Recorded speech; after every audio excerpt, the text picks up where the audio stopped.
Oh, we're joined now by Jeffrey Fischer in Vienna. He's a retired US colonel and CEO of Fischer Aerospace, a defense industry consulting firm in Europe. Welcome to TRT World. What is your understanding of Donald Trump's military intentions in Iran and specifically, of course, the Strait of Hormuz right now? Because there is a lot of confusion.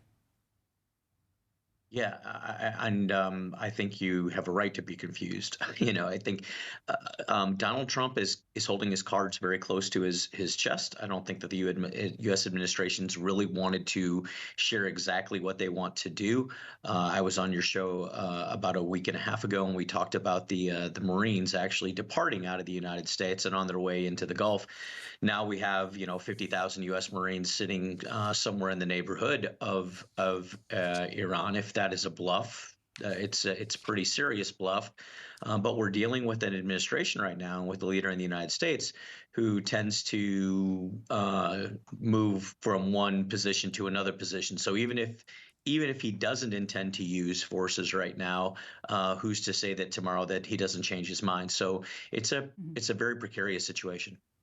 It is indeed. And Jeffrey, you remind me of one of our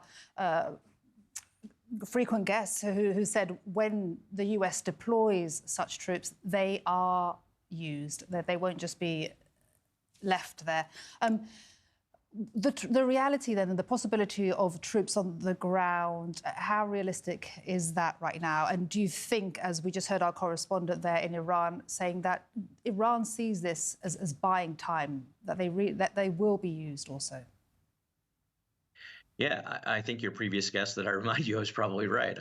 I can think of more times than not that when forces deployed in such magnitude that they were used. I can only think of one example, right? And that was when the U.S. military launched its operation into Haiti, that as the forces were actually flying in, the government of Haiti relented and met the U.S. demands, and they were compelled to do so. So that's the only one that I can think of where it wasn't used, which kind of begs to the argument of, well, they're sitting there. Are they going to be used? In what way are they going to be used? Are we gonna, or would they going to attempt to secure Kharg Island? Or are they going to go after the nuclear facilities? 50,000 isn't enough to actually take over all of Iran. And the threat to actually bomb Iran into the Stone Age and take away their power plants, you're in a neighborhood where we've already, and when I say we, the United States and her coalition partners, we've already bombed one nation into the Stone Age right next door, and it didn't seem to matter. They kind of still won the war. We won every battle. But we departed before actually in putting the same forces back in charge, right, and putting the Taliban back in charge. Jeffrey, yeah, you can win the battle, but not the war.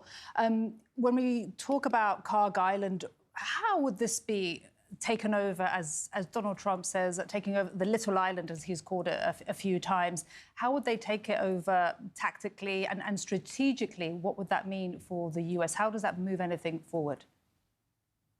Sure. So Kharg Island's strategically important for Iran. It's got a lot of oil reserves, a lot of oil capability. It's where ships pull in and pull out. And I would say that if the Marines are going to take this, you're going to see a concerted, let's say, amphibious assault, right? You're going to see Marines actually moving across in boats to actually get onto the shoreline. You're going to see an air assault team working at the same time. You're going to see long-range fires coming from the ships, and most likely a lot of air support coming in to actually neutralize any activities as the beachheads are being secured. Jeffrey, thank you very much indeed. Jeffrey Fischer speaking to us there from Vienna. Really appreciate your insights and your time. Thank you. Thank you.